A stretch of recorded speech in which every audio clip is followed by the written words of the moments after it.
It's Luke here for SimBoxx. Delighted this evening to be joined by Alex Murphy, undefeated prospect. He'll be fighting September 1st on the Wasserman card in Bolton at Bolton Football Stadium, a place very special to Alex.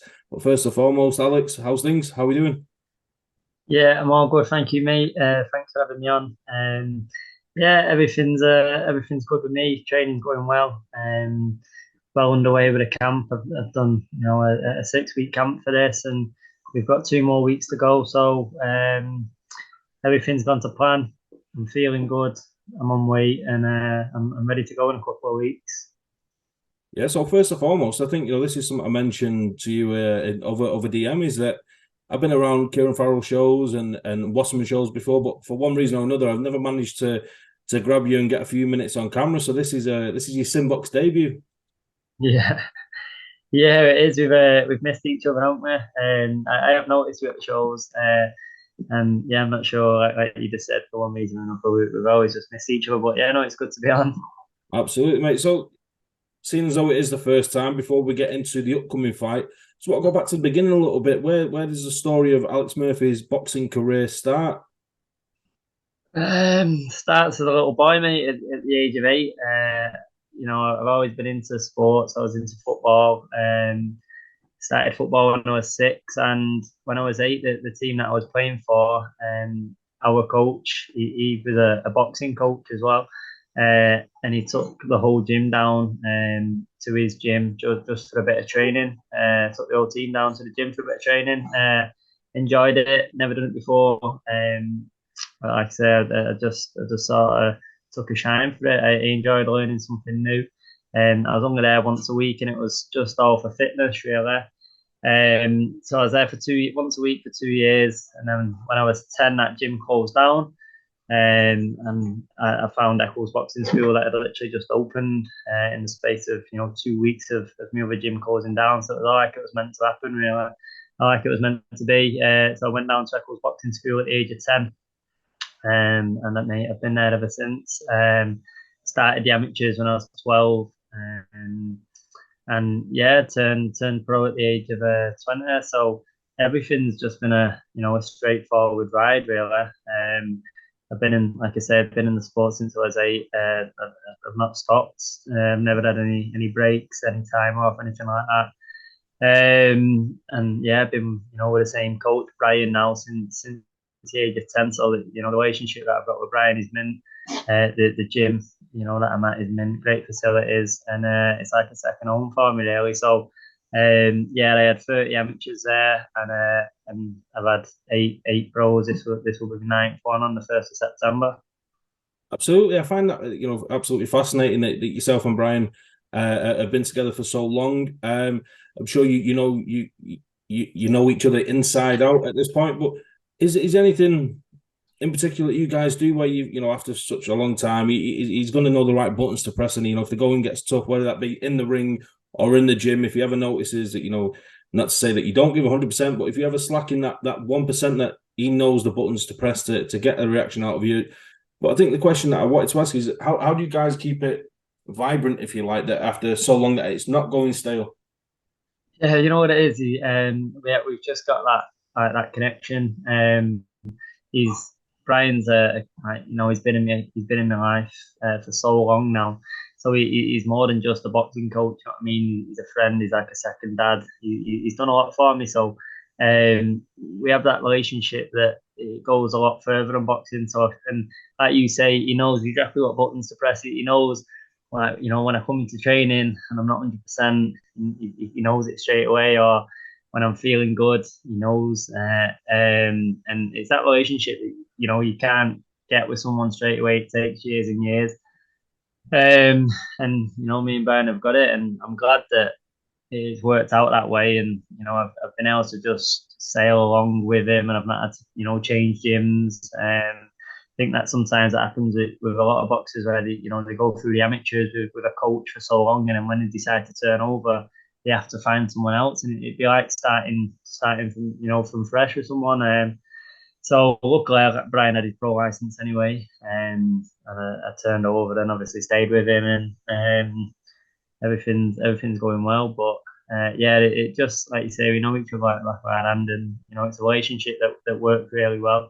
And so yeah, it's good. Good to hear. Good to hear. So, in terms of, as you say, initially it was the football that led to the boxing.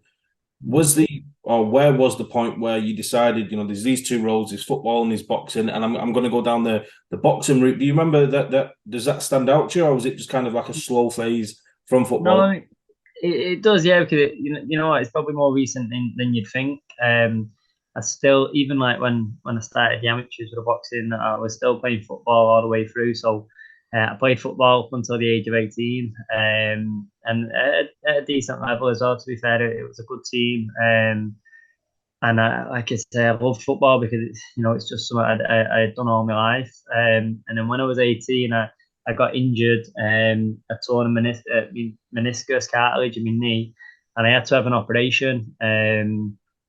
And again, everything just sort of fell at the right time, and like I say, it's all like it was meant to be because that that team that I was at, it was at the age where after the season we were all like 17, 18. So everyone was going off to uni or they were going off to work or whatever. So after that season, the team was folding, and if you wanted to carry on playing, you had to go and join a new team. And then obviously I got injured, so I was out of football anyway. I had my operation. Once I come back from my operation, I didn't have a team, because the team had gone. And then I just made the decision, what, I may as well just stick with the boxing and see where I can go. And it was mad the difference, like just focusing on the one sport. Like me, I excelled a lot in the boxing, just focusing on that. And then, like I say, so that was around when I was 18, 2 years at it. And when I was 20, that's when I turned pro, and I had come on leaps and bounds, mate, just from then 2 years of just focusing on the boxing. So, yeah, so the age really where I went into boxing and stopped the football was 18, and it was only really due to the injury. I think I mean, I don't know if I never got injured, would I still be playing now? Probably, but would I be where I am now in the boxing? Definitely not. So, like I say, it was all meant to be. Absolutely. So, in terms of turning pro at 20, just moving on a little bit, that in a modern boxing world where we've seen fighters that have gone down the Olympic route, they've had the Olympic cycles, they're turning pro at 28, 29, and 30 years of age. 20 is young as it is anyway, but it's really young to turn pro in boxing. What was the decision to turn pro at that point, Alex? Um, you know what? I mean, I was always going to be turning pro, pretty young. Like I was never really interested in the amateurs. Reason being is the amateurs weren't really my style anyway. Just the 3 rounds. I've always been sort of quite a slow starter. And the pace of the amateurs is a very fast pace, and a lot of the fights that I lost in the amateurs, it was mainly down to starting slow, and by the time I picked it up in the third round, it was too late. So we knew for a while that I'd be better suited in the pros. So when the time was right to go pro, then I'd do it. And then so I was it. So I went to uni when I was, like I say, when I was 18. Did 3 years at uni, and then the plan was to turn over once I finished uni. So that would have been around 21, 22. Oh no, it wouldn't have been. It would have been when I was 21. Yeah, that was the plan. And but then COVID hit, so I was still in the amateurs whilst I was at uni. But then COVID hit. Nothing was happening. There was an lockdown, and the amateurs couldn't train. There was no signs of the amateur fights coming back. And Brian came into the gym one day, and said, "Listen, and I know you want to get the uni out of the way and then turn pro, but hear me out. Do you want to turn pro now?" And I was a bit like, "I don't know." And he said, "Just hear me out with it." So I said, "Go on then." And he gave me like a 5 minute speech of how obviously if I turn over now, I can train. Because at the time professionals were allowed to train, so you can get in, you can train every day.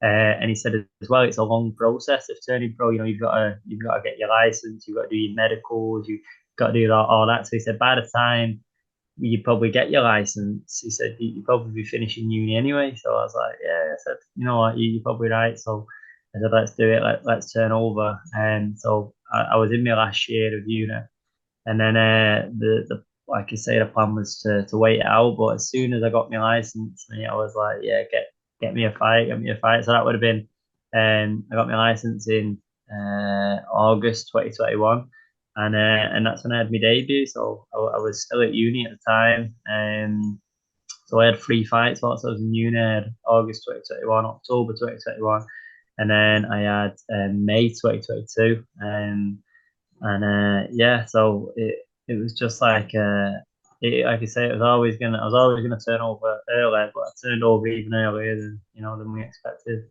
So it was due to COVID, really. Absolutely. So in terms of, interestingly, just to pick up there with the idea that you went to uni and you started boxing young, was the plan always to be a professional boxer? That was the goal, and then the uni thing was to give yourself a base to fall back on if the boxing didn't work out. Was that the kind of the idea? You know what? When I try and think back, like when I was younger, my plan was, I'd probably say I didn't really have one. Obviously as a kid, I was always like, yeah, I want to be a boxer, I want to be a footballer, something like that. But then as I started getting to around, 14, 15, 16, I didn't really know. And I finished school and I thought, well, at the time when I finished school, I didn't really think about being a pro boxer or nothing like that. And I just thought, I don't want to go into work. I want to go into something that I enjoy. And at the time, I was doing coaching with a boxing.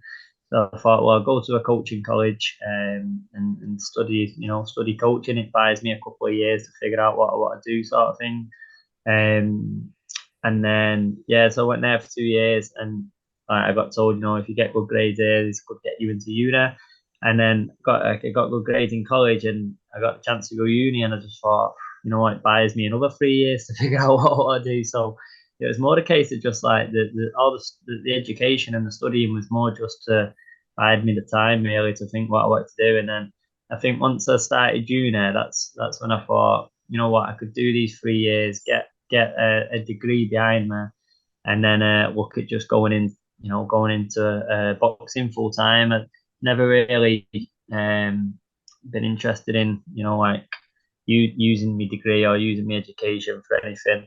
It was more just to have it on the side, and to learn more from the coaching aspect, because I do the coaching now. I do it alongside the boxing, like the one-to-ones and the group sessions and stuff like that. And I'd imagine it'd be something I do when I retire. So it's just something that I did along with a boxing. Interesting. So as you say, you turned pro in August of 2021, so 2 years ago. You're on the verge now of your ninth pro fight. 3 wins from 3 fights already in 2023. Happy to be active, I'm sure, picking up these wins, picking up the experience. Yeah, I've been very active, and I'm probably more active than I thought I would be.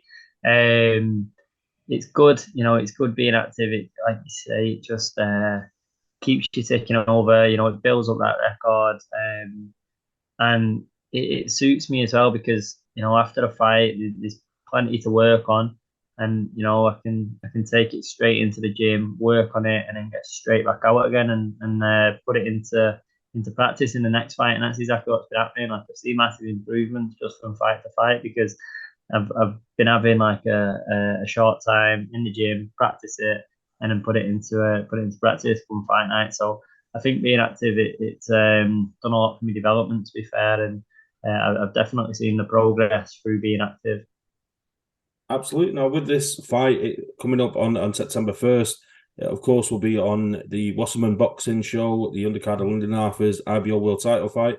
You've come up the traditional route. You've done the small hall shows. You've had the opportunity on a Wasserman card before, but I'm sure very excited to be on a platform like this. I think it'll be broadcast on Channel 5 as well. So, yeah, very excited to be on a big platform again like this. Yeah, it's a great platform. I like being on these big platforms. Obviously, I've experienced it once before, and everything's just bigger and better. It's a lot more professional, and these are the platforms I want to be on. and yeah, it's good. It's just good exposure for me. It's just like stepping stones. I want to stay on these platforms. I want to keep on these televised shows. And I know, if I keep getting out there and performing well, I'll keep catching the right eyes, and it'll keep me on these platforms which I deserve to be on. Absolutely. Now, as we sit here around 10, 11 days away from fight night, as you say, camp will start tailing down soon. Is there any particular routines or superstitions that you follow, Alex, in the lead up to a fight, especially when it's this close? I've been asked this question before, to be fair. Not really any superstitions. I follow routines quite a lot. Like I've always got a routine in terms of my training plans and stuff like that. So I suppose the week of the fight, the routine for me is on the Monday will be my last spar. Obviously, I fight on Friday, so Monday will be my last spar. Tuesday, I'll be in the gym again, but more just be sort of sharpening, a little bit of pads, nothing major, not like a big session.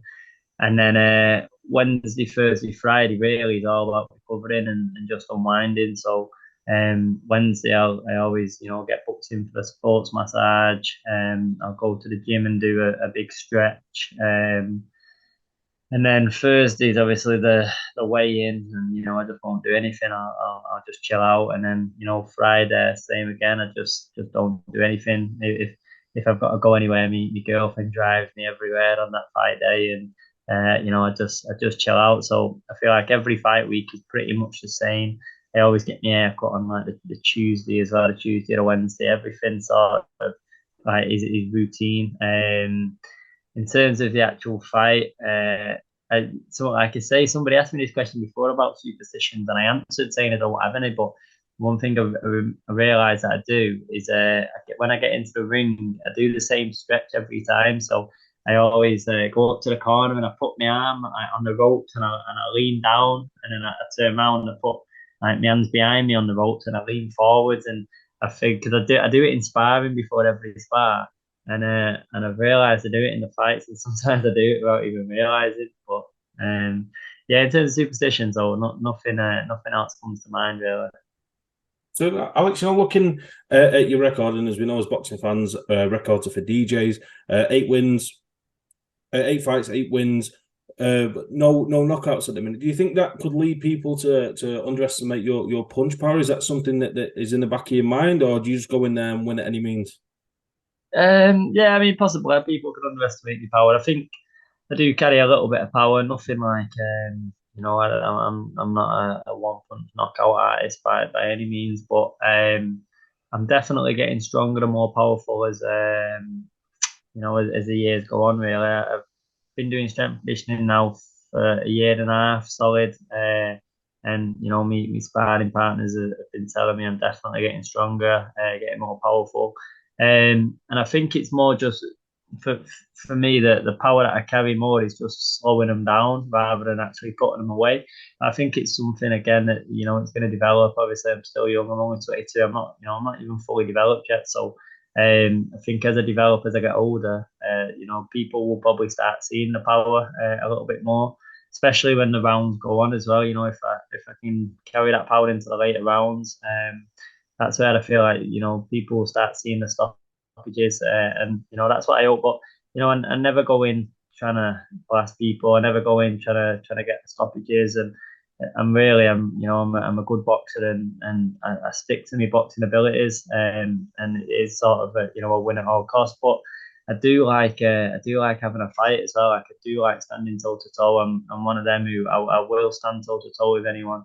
And I suppose I've done that all my career, and I suppose you've got to have a little bit of power in order to stand there and slug it out with someone. So it's just not been shown. But like you said there, eight fights, 8 wins, all points. Definitely, people will be underestimating the punch power. But hopefully I can get some stoppages on my record and show that the little bit of power I've got. I'm sure it will come over time. Absolutely, no, Alex. The fight is due to take place at the, and I want to pronounce this correctly because it can get butchered, the Tough Sheet Stadium, formerly the Reebok. I think we all know it as the the Reebok Stadium in Bolton. Yourself, a big Bolton Wanderers fan. Where did the following Bolton come from? Because in our neck of the woods, from Manchester, you're from South, we're very close to each other. You have usually red or blue, United or City, but yourself, you're a Wanderers fan. Where did that all become? Yeah. So that's my dad. My dad's a Bolton fan. He brought me up watching them since the age of 4. Got me a season ticket every year. Obviously by the age I got to 18, I had to start buying my own. But by then I was probably a bigger Bolton fan than him. Yeah, absolutely love the club, mate. Go home and away, and yeah, it's just a club I've been going to, like I say, all my life. So I think just because we're not like a huge club like the Cities, United, Chelsea, all them. The games are a lot more easily accessible. So going home and away, it's a lot easier than the big Premier League club. So I don't know. I think it's one of them where you just fall in love with like the away days, the atmosphere, and Bolton's got a good following as well. We've got a good fan base, especially the away fan base. So yeah, it's just something I enjoy doing, and on the weekends going to the footy and singing my heart out to our Bolton songs. Absolutely, and I seen on your social media is that I'm not sure how the process quite works, but you have to pick the minute and the second of when the goal scored. Ah, Yeah, and mate, you can explain to the listeners, but if I'm right in saying it, is it the first goal and it's the minute and second yeah. goal to go in, and it went in 11 minutes 9 seconds, and your ticket was 11 minutes 10 seconds. Yeah, that's right, mate. That's right. So it, before the game, obviously the guy comes around. I think it's called Golden Goal or something like that. Golden Gamble. I'm not too sure. And to be fair, I never really have a goal, but like the guy was walking around and he come up to me. He's like, "Do you want a goal?" So it's only like a £1 goal, something like that. So I was like, "Yeah, go on in. I'll have a goal." So got it. Opened it up and you get 3 numbers, or like 3 times. So I think like one of my times was like 61 minutes 20. The other one might have been 24 minutes further, and then like you say, one of them was 11 minutes 10 seconds. Right. So obviously we were playing Wigan on Saturday, big local derby, massive game. We got absolutely smashed 4-0. Absolutely, it's an awful result. Really bad day. End of the game, mate, I thought, I wonder what time that first goal went in. And looked online, and the first goal went in 11 minutes, 9 seconds. And I looked at my card, and I had 11 minutes, 10 seconds. So I was thinking, you know what, I didn't think this day could get any worse. And I just missed out by a second for 500 quid. Um, so yeah, so it weren't a good one, but it made me laugh, mate. If you don't laugh, you'll cry, I suppose. Yeah, absolutely. So, of course, with yourself being a huge Bolton Wanderers fan, your dad being a huge Bolton Wanderers fan, um, even though you've boxed there a few times, is it still like a pinch yourself moment that you're boxing inside the stadium at Bolton? Obviously, it's not on the pitch. Maybe that's a goal for further down the line. But even though it's in the stadium, is it still a pinch yourself moment? Yeah, it is. Like it's a great venue, Bolton, and I've only ever boxed at Bolton and Bowlers in Manchester, and don't know if it's just me being biased, but I love the Bolton Stadium a lot more. I prefer boxing there. And yeah, it's like when I got me, when I announced my first fight there, I was buzzing because before I fought there, I'd been there before, watching fights, and I remember watching the fights, thinking I'd love to fight here. I'm hoping one day, that I will. And then yeah, I got the opportunity, and like I say, I think this will be the fourth time now, fighting there, and because I think as well, with being a big Bolton fan, I'm building a bit of like a Bolton fan base. So it's helping me build that fan base with it being at the club. A lot of the Bolton fans are buying tickets and coming to watch. So yeah, no, it's good that I'm fighting there. And like you mentioned that about, obviously it's not on the pitch. It's definitely a dream for the future. 100%. I'm confident. One day I will box on the pitch. I'll be the first one to ever do it. Obviously we had Amir Khan who was a Bolton fan, or a so-called Bolton fan. He wasn't actually, but He played up to the fans. And he never boxed on the pitch. He boxed at the arena over the road, but he never boxed on the pitch. So yeah, as it stands, mate, there's no one that's ever fought on the pitch, and I'm definitely with the first one. And I can't wait for that. Yeah, definitely. And I think it's quite astute that you've managed to marry those two together, being a Bolton Wanderers fan and being a pro boxer. Because you look at, let's say, Josh Warrington with the Leeds affiliation, Ricky Hatton, of course, with Man City, the Smith brothers with Anfield. Although they've not boxed there yet, it's constantly spoken about. So I think to marry those two together is quite an astute move, and I think for yourself is something that'll come completely naturally.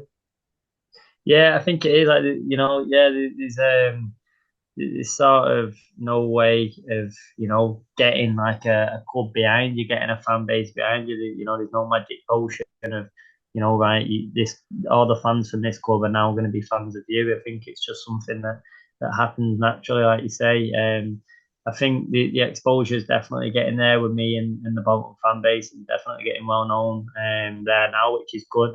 But even that, just being well known there doesn't necessarily mean everyone's buying tickets. So it's all sort of a process, and I think that obviously the fans are seeing me week in week out there at the games, and I think when you are an actual fan, the more inclined to support you in your career. And I mean, boxing and football, it goes hand in hand anyway. A lot of football fans love the boxing, so why not come out and support, especially one of your own, someone who supports the club. So, and I admit I do everything I can as well to put Bolton on the map. I've got them on my shorts. I have the big shirt after the fights, and I'm proud to support Bolton. So I do my best to promote the club, and it's good to see now a few of the fans are supporting me as well. And like I say, it's just building that Bolton atmosphere. Nothing more I'd want than to hear Bolton chants. When I'm fighting. So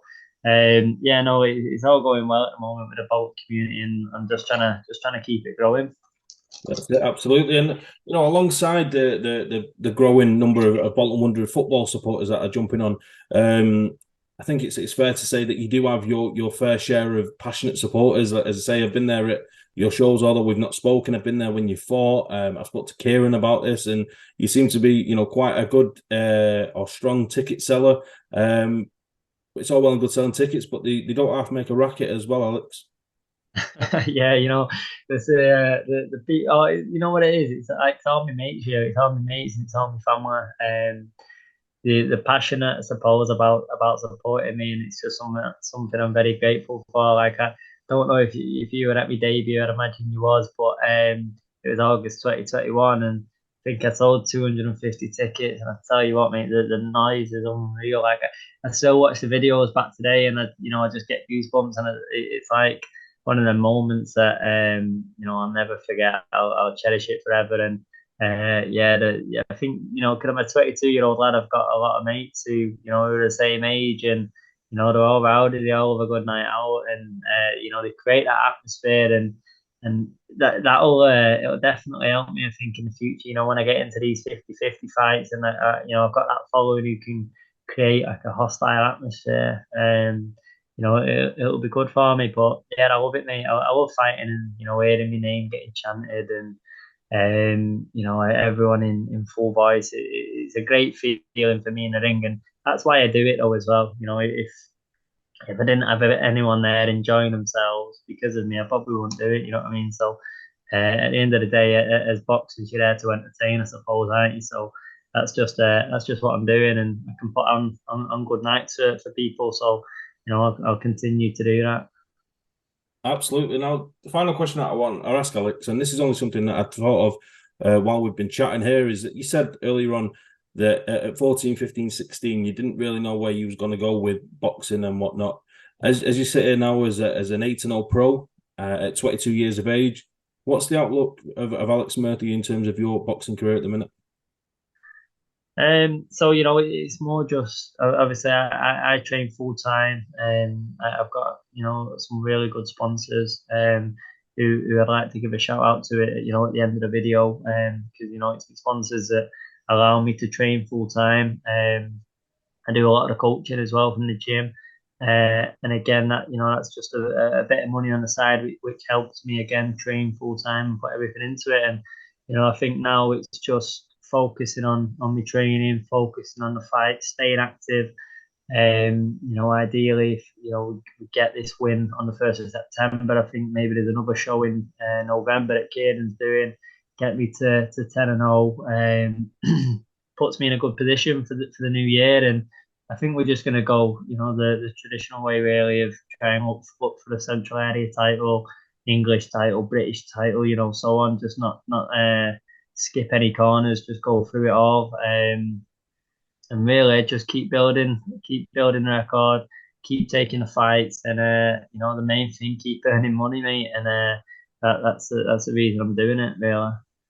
Absolutely. It's sure to be an exciting journey. We look forward to September 1st. Just before we close off, I always give you the opportunity to shout out those sponsors that, the unsung heroes at this point of careers of fighters like yourself, like you say, prospects that need to sell tickets to put bums on seats, and the sponsors allow you to train to go and do the best to your ability. So yeah, by all means, give out a shout out to those sponsors of yours.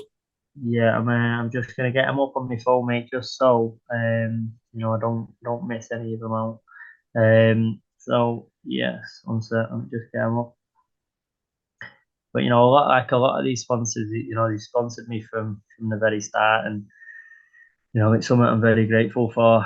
So big shout out to GDL Solutions, Lucas Boxing 1-1, Salford Grab Hire, Mawson Group, Buildings to Clean, Fairmont Recruitment, Dreams to Reality, Clear Vision Wealth Management, Biohacking, and Capricorn Security. So, a big thank you to all of them.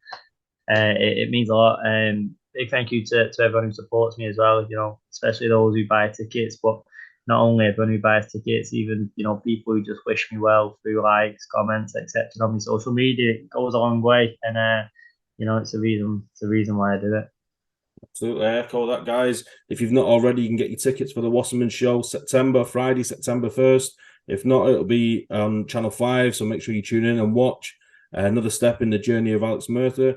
Alex, as always, I appreciate your time. Thanks for jumping on. It's been a long time coming. It was well worth the wait, and I'm sure we'll catch up again soon. Yeah, no, thanks a lot for that, Luke. Appreciate you having me on, mate.